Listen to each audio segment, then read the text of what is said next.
Hello,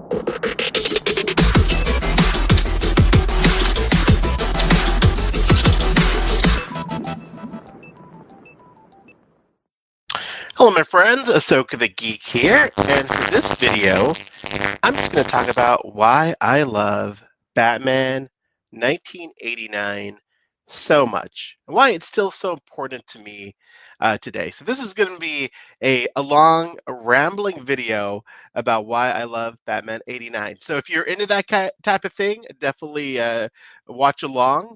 There's nothing here that's not biased towards Batman 89, and I'll explain that throughout the video. So I'm not trying to make the case that Batman 89 is the best Batman movie objectively or anything like that. I'm just going to talk about why I love Batman 89 so much, the impact it's had on my life, which I know sounds corny, talking about a Batman movie having an impact on your life, but movies do that, and pop culture does that, and I think a lot of you can relate to that. So I'm just going to talk about it, and let's dive right in. So Batman 89 came out 36 years ago. I was 9 years old when Batman 89 came out. And the earliest memories I have of Batman 89, obviously the movie trailers, the commercials, but actually seeing the movie, my dad took me to see the movie. He was not supposed to because I was grounded. Your boy Ahsoka did not always make the best choices as a little kid, so I was always getting in trouble. So I was not supposed to see Batman 89 when he took me because, again, I was grounded and my mom was not happy that my dad took me. But my dad being my dad, he's a little softy, and he took me. I ended up seeing it 3 times. I think twice with my dad. No, I saw it 3 times with my dad, and then he ended up taking my sister separately. My dad passed away when I was 11, so a few years later. So right there, right, very emotional thing for me seeing Batman 89 with my dad. I actually remember most of the movies I saw with my dad because, again, I lost him when I was 11. I'm almost 45 now, so a lot of that stuff is still imprinted in my brain. So he was very pro geek. He's the one who got me into the geeky stuff. He was not into sports. He was into Star Trek. He was into Robin Hood. He was into that kind of thing. So I think that's in my DNA, but also that's what I was exposed to as a kid. So that's why I'm such the big nerd or geek that I am today. So, anyways, I saw the movie when I was 9 years old. I saw it 3 times in the theater. Then, of course, when it came out on VHS, man, my copy was so worn out after a couple of years from watching it. I wish I still had that original version of it, but it never left me. I never grew out of it, and I think it was also a little bit of a product of its time as far as when when I was a kid. I'm such an old guy now. We had less geeky stuff to watch, right? Like Batman 89, Star Wars wasn't making movies at that time yet. It was in that lull phase before the Phantom Menace. You see an occasional geeky movie at the theater, but superhero stuff specifically wasn't very prevalent at all. So I think that's another reason why Batman 89 was always on repeat in my house, is because there wasn't much else to watch, and I loved it so much, as I still do today. Now, just talking about the movie, at 9 years old, I was not aware at all about the casting controversy around Michael Keaton being selected as Batman. I wasn't aware of it, wasn't reading about any. I was 9 years old, right? I didn't care. So for me, going in and seeing Michael Keaton as Batman, he was amazing, and he is still my favorite Batman, and I still think to this day is still the best Batman. Again, a lot of fun debate over who's the best Batman, but I think Michael Keaton is still the best Batman. And now as an adult looking back on Batman 89 and still loving it as much as I do, I've really thought about it over the years and what I particularly enjoy about it. So we'll talk about that next. But one of the things is Michael Keaton, because he is so great as Batman. He brings such a great, like, silent, joyous approach to the character where he doesn't say much at all, but he's kind of funny. He's a little diabolical when he smiles every now and then. And his voice was great. The way he carried himself was great, but also he didn't do that on his own. For the first Batman movie, they actually had a trained ballet dancer do some of his movements. And just the way he embodied Batman, a very creature of the night, mysterious. You don't know if he's even human or not, aspect to it at the beginning of the movie. I think I love that. The bat suit, the 89 bat suit, Still my favorite Batsuit. It is just again so creature of the night, just so I don't know. He's not wearing it, man. It's a part of him. And later now in the movies, it's become much more armor driven. All of the Batman movies. I think the Ben Affleck one kind of went back a little bit to the more primal, beastly look to Batman, which I really appreciate about Ben Affleck and his suit. But I think Keaton's one though is still, especially the '89 one, which just the way it moved, the way it was the cowl was connected to the cape, the way the cape comes out from the emblem almost. It just flows together so beautifully. Now his head can't move at all, but in the movie it works the way he moves, and in the context of that universe, I think it works really great. Of course, it's ridiculous. He can't move his head. How's he going to fight crime? But still, it looked fantastic. It is to me the best looking bat suit. The whole aesthetic of Batman '89 is just phenomenal. The way Tim Burton and his production designer and all the people working on the movie just brought Gotham to life as this otherworldly place, it was just amazing. Talking about the Batmobile, once again, still my favorite Batmobile, the '89 Batmobile. It's just so sleek. It looks like Batman's car with the fins. The way it was designed, the way it moves, just so amazing. Again, not the most practical car. You look at like the Tumbler or the BVS Batmobile. Those actually move a lot better. They're a lot more, you know, uh, I don't know, not realistic, a lot more usable, but this one still looks the best. It still looks the best. If you look behind me, I have the Sideshow Toys Batmobile back there. Okay, this came off a little too much right behind me.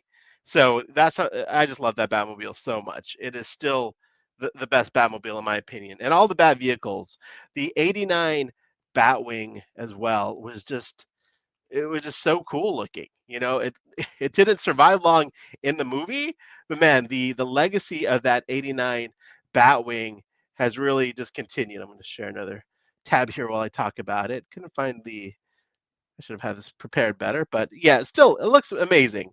It's just such a. If you look at the thumbnail of this YouTube video, I have the '89 Jazz Inc. Batwing, which this gentleman here is holding, and it is just such a beautiful piece of a collectible. But anyways, the whole aesthetic of Batman '89 is just phenomenal. The production design on the suit, the villains, the way Joker looks in the movie, all that good stuff. It's just I think works really well. Then the music, the Danny Elfman music. Again, 9 years old watching this, loving the music, not even understanding what I love so much about it. And just looking back now as an adult, it's still my favorite musical score. Descent into Mystery, when he's driving Vicky Vale to the Batcave, I'll just throw that scene on from time to time, more than time to time, at least a few times a year, even if I don't watch the full movie, just to look at that or to hear that music and the way. And that's such a great scene in the Batman '89 when he's driving Vicky Vale to the Batcave and the music's playing and she's freaked out, doesn't know what is going on here. She's scared of this guy, she's curious, and the way that whole scene is played, I think Kim Basinger did an amazing job of playing someone who was scared of him. Like, Rachel Dawes later in Batman Begins, she wasn't really that scared of him. I mean, she was a little bit out of it from the fear toxin, but Kim Basinger, I love her in Batman '89, and that's been getting back to that scene. She's scared of it. She doesn't trust him. He's a weird dude. He's wearing this bat suit. And again, you don't know if he is like some sort of weird creature, if he's a guy in the suit, and they really play into that. Again, I think that is my favorite way of doing Batman, where you don't really know who he is, what he is, and all that. I love the Christian Bale movies. Love the Robert Pattinson movies. I'm a big Batman fan. There's things I love about all of them, but they definitely strayed away from that creature of the night thing. Again, Ben Affleck tried to recapture that, I think, in BVS, where people didn't know what he is or if he's real and things like that. And that for me is my favorite approach to Batman, just um, that way of not really knowing what kind of entity it is. But again, just love all of that about Batman '89. So we got the music, we got the cast, we got the production design. Also, the script. Listen, it's not the bestly. It's not the most well done script as far as structure and pacing, things like that. But it works for the movie. You watch the movie, it's kind of like a weird movie with this guy in a bat suit, and I think it works better as just looking at the scenes individually as a other than a cohesive story. Joker's plan is kind of out there, but he's the Joker and he's supposed to be. But for me, I don't really brush up against it too much because I think the movie is just so fun and so cool. And the thing about Batman, he's got to be cool, man. Like as much as in the Tim Burton movies, he's brooding a little bit, right? In the first 89 movie, they're talking about his parents and what happened to him and why he does it. But I think later on, they focus way too much on him being like, obsessed and things like that. And Michael Keaton wasn't, but they approached it as him being a cool superhero. The whole thing was structured not logically, right? All of his vehicles, things like that, they went to the approach of making it look cool versus on making it actually usable. I think in the Christian Bale movies, in the even the BVS and things like that. They tried to make it all very functional, stuff that could possibly be real. Who cares if it could possibly be real? Give me my fantastical Batman. That's why I love 89 as well as the Schumacher movies. Batman and Robin's got a lot of problems, but still, I even appreciate that one just for being fantastical, just for, having a crazy looking Batmobile. Like the Batman Forever Batmobile is nuts. Half of it is exposed, the engine. How useful is that? It can't corner worth a darn, and it's it's ridiculous. It is really ridiculous. But you know what? It looks freaking awesome. It looks like something out of a comic book, right? That you can just draw and you don't have to worry about physics and things like that. So that's what I prefer with Batman. I like the more fantastical, doesn't make a lot of sense. All these bat-shaped vehicles, as far as are they actually functional and all that. Um, but that's the way I prefer it. Again, my opinion, not trying to say that the other ones did it wrong. And I know I'm sounding like I'm attacking the other movies, but I love all of the movies as well. There's so many things I love about the Dark Knight trilogy and Ben Affleck and Robert Pattinson. I'll make other videos about that if you guys care. But back to 89 Batmobile. So those are some of the reasons why I love it so much. Now, as a 40, 44, I'll be 45 in a few months. We'll see. We'll call it 45. As a 45-year-old man, why I still keep going back to this movie. I can still go back and watch it, be thoroughly entertained. And I think I appreciate it even more now with all these other Batman movies that have come out that have never really, even though I've loved them a lot and appreciate the choices they made, the 89 one is still my preferred version. I'll give you another example, like with Christopher Reeve Superman, still my favorite Superman. But I'll be honest with you, Man of Steel, Henry Cavill, kind of side by side for me now with Christopher Reeve.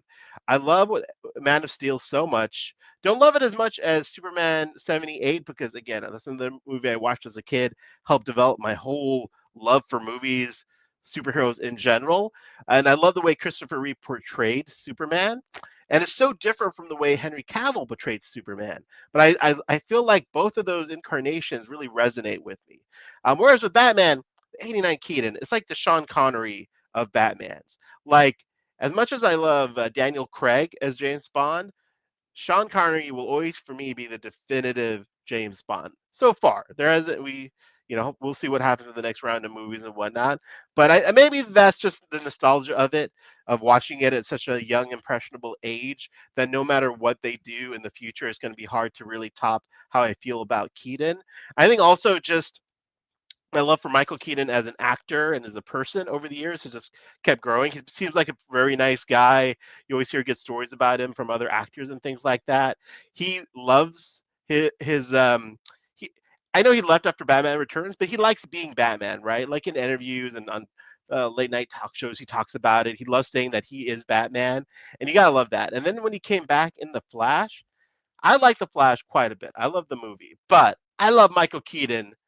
That's my favorite part of the whole movie. When he shows up, watching him get into the Batwing, the new Batwing, which I think was awesome, you know, and do his whole Batman thing with the modern technology, modern fighting, but still retaining that 89 kind of essence to him. Because it's Michael Keaton at the end of the day. I thought that was phenomenal. I might actually go watch that tonight because I just love that part so much. It was probably didn't do it was probably wasn't great for the Flash movie to bring him into this because I think they should have focused on the Flash as his own character without bringing in a goat like Michael Keaton. And also, it was kind of a disservice to Michael Keaton at the end of the day because of all the drama around the Flash movie. I think it sort of detracted from Michael Keaton. He did the best he could, even in the press tours and all that. But I would love to see an Elseworlds, Tim Burton directed, Michael Keaton, bring back Michelle Pfeiffer version of Batman. But I doubt they'll ever do that because they have a lot of Batmans they're trying to work on here.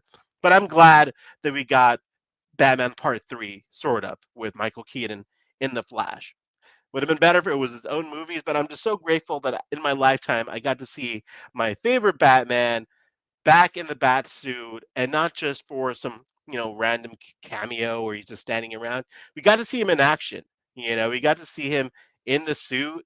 We got to see the Batcave again and the Batmobile. And man, it's just it was just so heartwarming for me. But yeah, getting back to why I love 89 Batman so much. So not only do I love it because of what it meant to me as a Batman movie, but I think it really just helped develop how much I love movies in general and going to the movies, right?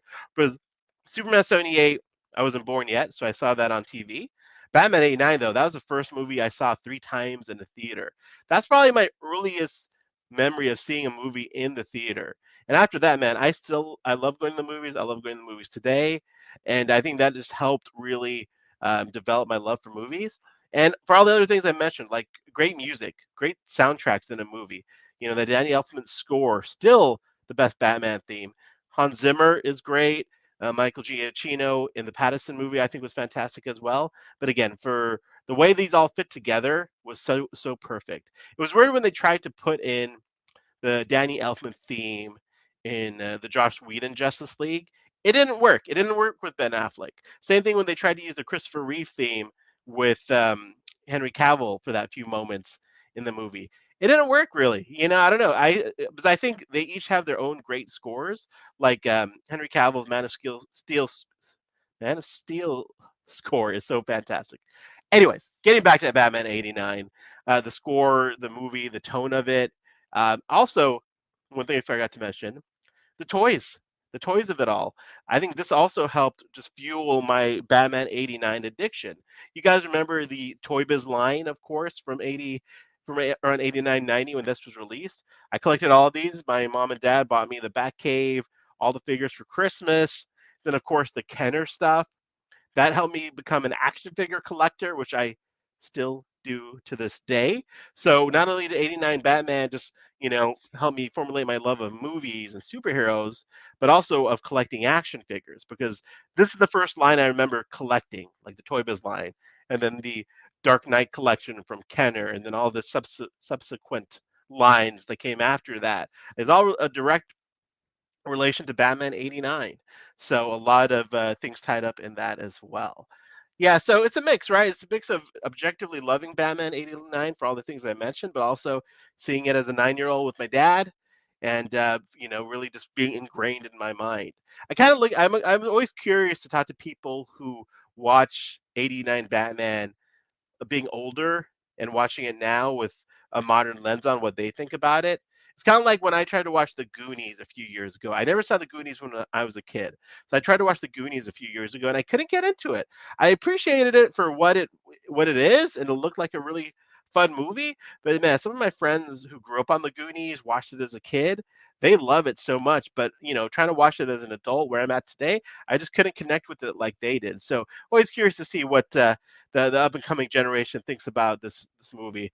I know we're getting to that point where people view Batman 89 like I viewed my parents' movies that they were watching, like my dad's all black and white movies that he used to watch and things like that.